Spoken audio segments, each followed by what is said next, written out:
여러분 혹시 인생 그래프라는 것을 그려본 적이 있으신가요? 보통 교회에서 수련회를 가거나 아니면 어떤 회사나 단체에서 워크숍을 갔을 때 종종 하게 되는 액티비티 중에 하나인데, 그동안 우리가 살아온 삶을 쭉 돌아보면서 내 삶 가운데 어떠한 업앤다운이 있었는지를 생각해보고 그것을 그래프화해보는 그런 활동입니다. 만약에 우리가 성경 인물들에게 인생 그래프를 한번 그려보세요 라고 제안한다면 아마 많은 굴곡을 가진 사람 중에 한 명이 바로 오늘 본문의 주인공인 요셉일 겁니다. 그는 아버지에게 그 어떤 형제들보다 큰 사랑을 받았던 자였어요. 그런데 형들에게 배신을 당해서 애굽의 종으로 팔려가게 됩니다. 또 애굽에서는 보디발의 집에서 아주 신망받는 종으로 생활하다가 보디발의 아내의 거짓 고발로 인해서 감옥에 들어갔죠. 또 감옥에서는 모범 죄수로 인정받아서 큰 어려움 없이 죄수 생활을 하다가 또 그가 도움을 주었던 다른 죄수들에게 배신을 당하기도 합니다. 결국에는 바로의 꿈을 해몽하여서 이제 애굽의 총리가 되고 아버지와 또 형들과 재회하는 장면이 창세기에 나오죠. 그래서 결과론적으로 보면 이 요셉의 인생은 해피엔딩이다 라고 사람들은 말할 수 있지만, 요셉의 삶의 부분을 들여다보면 분명 그의 인생은 쉽지 않은 인생, 많은 업앤다운이 있는 인생이었을 것입니다.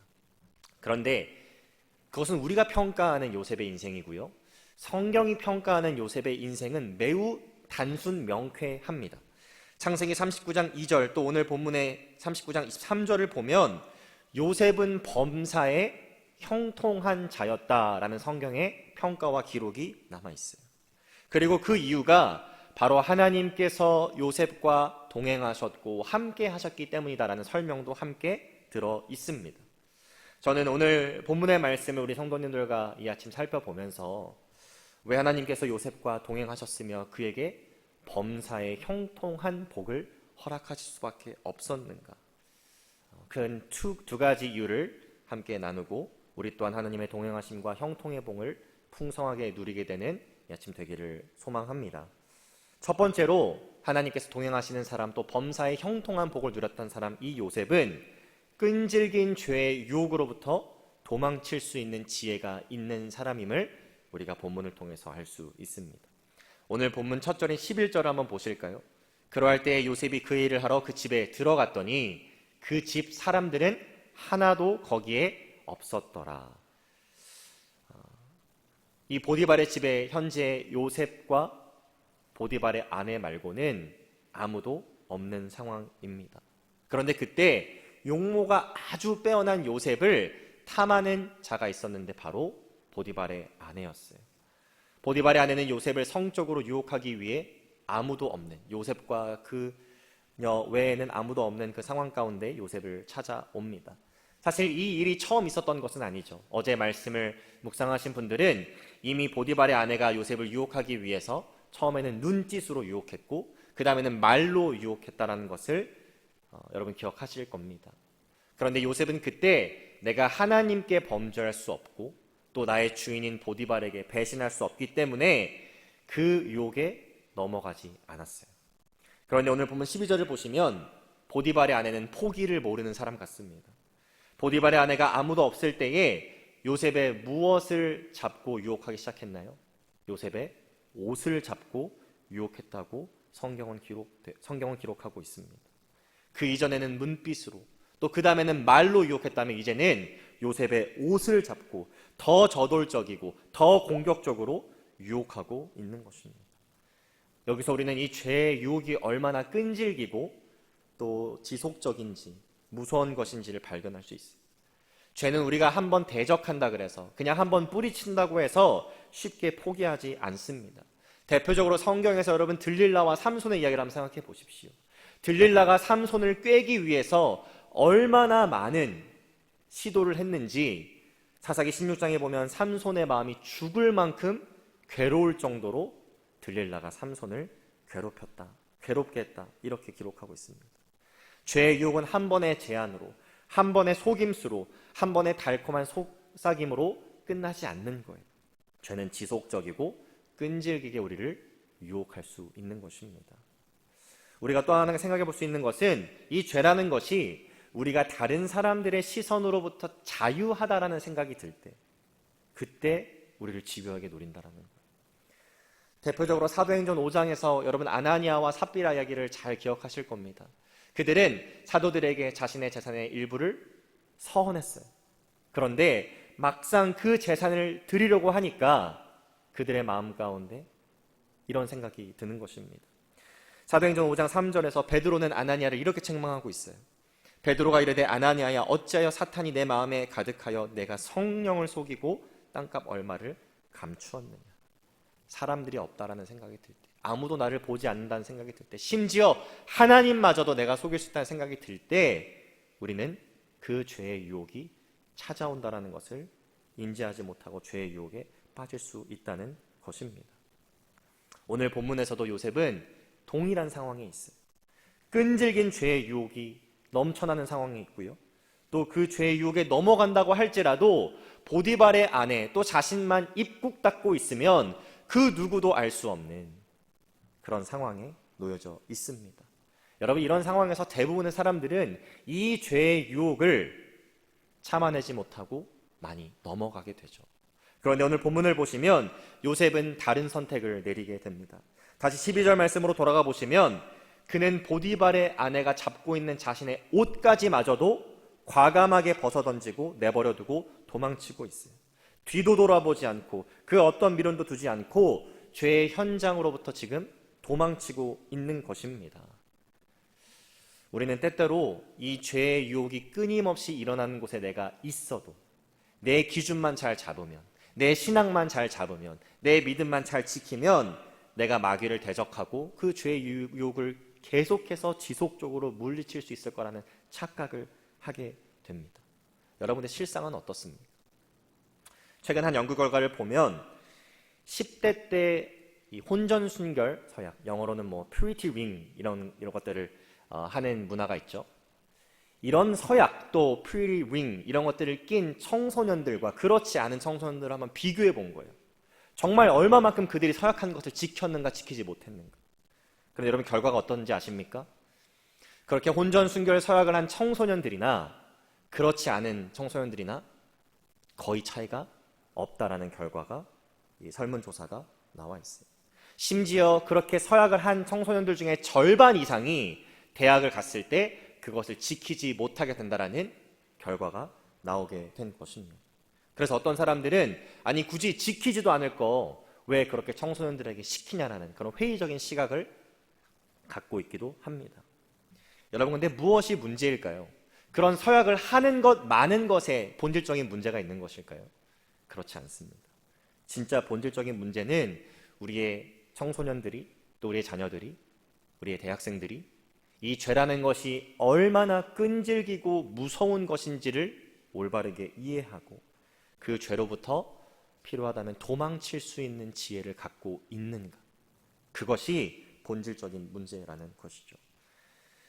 디모데전서를 보면 바울은 어린 나이에 목회를 시작한 자신의 아들과 같은 제자인 디모데에게 이렇게 말합니다. 디모데전서 6장 11절 말씀인데요. 오직 너 하나님의 사람아 이것들을 피하고 의와 경건과 믿음과 사랑과 인내와 온유를 따르라. 여러분, 바울이 지금 말하고 있는 이것들은 무엇일까요? 이 디모데전서 6장 11절 전에 나오는 말씀들을 보게 되면 이것들은 잘못된 가르침, 또 분열하는 마음, 또 탐욕 이러한 것들을 가리킵니다. 근데 우리가 한번 생각해 봐야 될 것이 있죠. 왜 디모데에게 바울은 이러한 것들에 맞서 싸우라라고 말하지 않고 피하라라고 말하고 있을까요? 물론 성경을 보시면 야고보서 4장에 resist the devil, 사탄과 맞서 싸우라는 말씀도 등장합니다. 그런데 왜 지금 바울은 이 어린 나이에 목회를 시작한 디모데에게 이러한 것들을 피하라라고 명령하고 있냐는 것이죠. 우리가 방금 읽은 이 디모데전서 6장 11절의 후반부를 보면 그 이유를 알 수 있습니다. 아주 단순한 이유인데요. 그 죄의 유혹에 노출되면 노출될수록 끈질긴 그 죄의 유혹에 내가 그 자리의 현장에 있다면 의, 경건, 믿음, 사랑, 인내, 온유를 따르는데 그것이 걸림돌과 제약이 되기 때문입니다. 여러분, 혹시 죄의 유혹이 끊임없이 나에게 찾아올 수밖에 없는 자리, 삶의 터전, 환경 가운데 혹시 계신가요? 그렇다면 그 죄의 끈질김과 무서움을 깨닫고 그 자리로부터 도망치실 수 있는 지혜가 저와 우리 성도님들에게 있기를 주님의 이름으로 축복합니다. 그리고 단순히 죄의 유혹으로부터 도망치는 것에 그치는 것이 아니라 바울이 디모데에게 권면하고 있는 것처럼 더 나아가서 의와 경건과 믿음과 사랑과 인내와 온유를 따를 수 있는 그런 성숙한 믿음이 우리 모두에게 있기를 주님의 이름으로 축복합니다. 두 번째로, 하나님께서 동행하시는 사람, 또 범사의 형통한 복을 누렸던 요셉. 이 요셉은 하나님의 기준 앞에서 절대로 타협하지 않는 사람이었음을 우리가 본문을 통해서 발견하게 됩니다. 오늘 본문을 보시면 요셉은 이 죄의 유혹으로부터 도망친 후부터 아주 억울하고 부당한 일을 당하고 있어요. 보디발의 아내는 요셉이 놓고 간 옷가지를 증거로 삼아서 이 요셉이 자신을 성적으로 희롱하려고 했다, 추행하려고 했다, 거짓 고발하기 시작합니다. 그리고 그 이야기를 들은 보디발은 사실관계를 전혀 확인하지 않고 요셉을 감옥에 집어넣게 되죠. 여러분, 요셉은 분명히 하나님께서 기뻐하시는 일을 했어요. 그런데 결과론적으로는 너무나도 부당하고 불이익으로 가득한 상황을 맞이하고 있는 것입니다. 생각해보면 우리도 살아가면서 이러한 경험을 많이 하게 되죠. 그냥 내가 한번 눈 딱 감고 범죄하면, 내가 눈 딱 감고 세상과 타협하면 최소한 억울하거나 부당한 일을 당하지 않아도 되는 그런 상황들을 우리는 많이 마주하게 됩니다. 예전에 제가 한국에서 사역했을 때 청년들과, 특별히 이 직장 생활하는 청년들과 여러 가지 신앙적인 고민을 나눌 수 있는 기회가 있었어요. 그런데 한 청년이 이런 고민을 털어놓습니다. 지금 다니고 있는 회사가 샐러리도 높고 너무너무 다 좋은데 딱 한 가지가 너무 힘들대요. 그것이 바로 회식 문화였습니다. 술자리가 거의 일주일에 한 3-4번이 있다라는 거예요. 그리고 내가 술자리에 가서 크리스천이라고 얘기를 하고 무알코올 음료를 시키는 것을 허용은 해주지만 그 눈초리들이 있고 비아냥거림이 있고, 심지어 어떤 상사들은 내 부모님도 다 장로님이고 권사님이고 나도 교회 안 다녀본 거 아닌데 너 왜 이렇게 그렇게 생색을 내냐, 유별나냐 라는 말로 잔소리를 한다는 겁니다. 직장 내에서 점점 왕따가 되는 것 같고 다른 시선으로 사람들이 바라보는 것이 힘들다라고 고백해요. 또 어떤 청년은 자신의 상사가 누가 봐도 불법적이고 비도덕적인 일을 회사의 이윤을 위해서 자기에게 시킨다라는 겁니다. 자신의 신앙적 양심으로는 절대 할 수 없는 일인데 회사에서 잘릴까봐, 상사에게 불이익을 당할까봐 그 일을 해야만 하는 자신이 너무나도 비참하고 슬프게 느껴진다라는 고백을 해요. 여러분, 이런 상황들이 찾아올 때 어떤 선택들을 여러분들은 하십니까?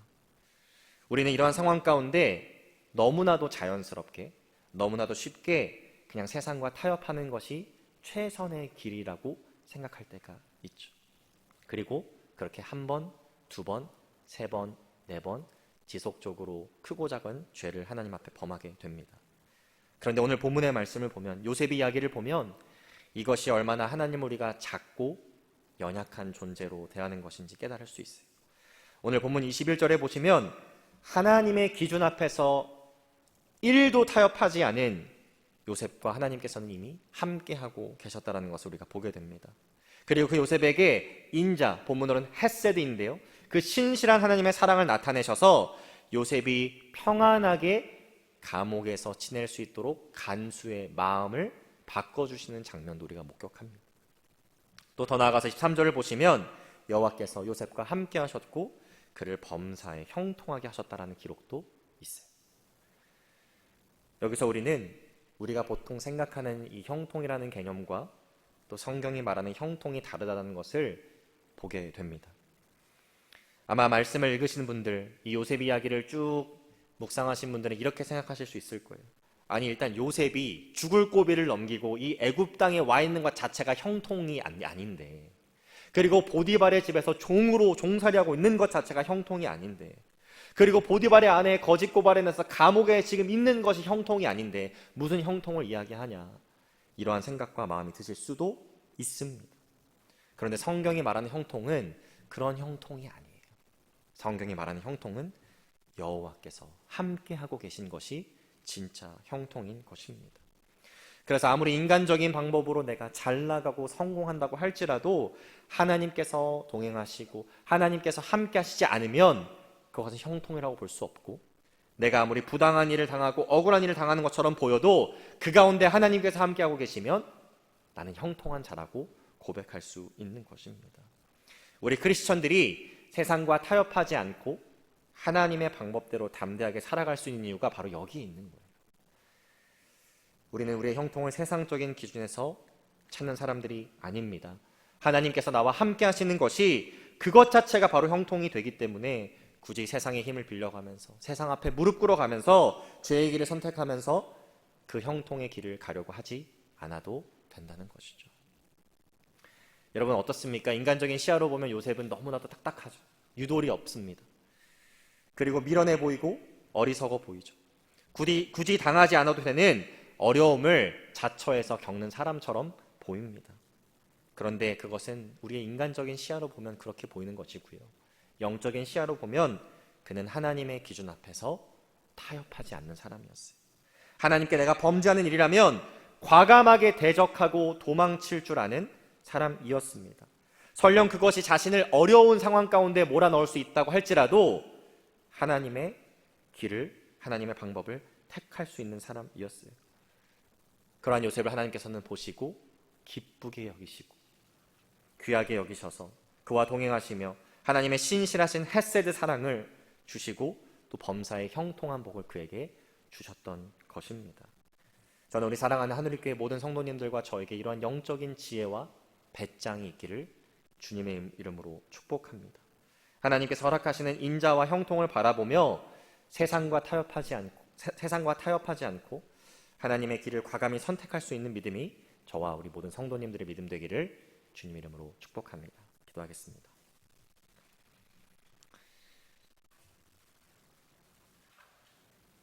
사랑의 하나님, 감사합니다. 오늘 말씀을 통하여서 죄의 유혹이 얼마나 끈질기고 무서운 것인지를 깨닫게 하시니 감사합니다.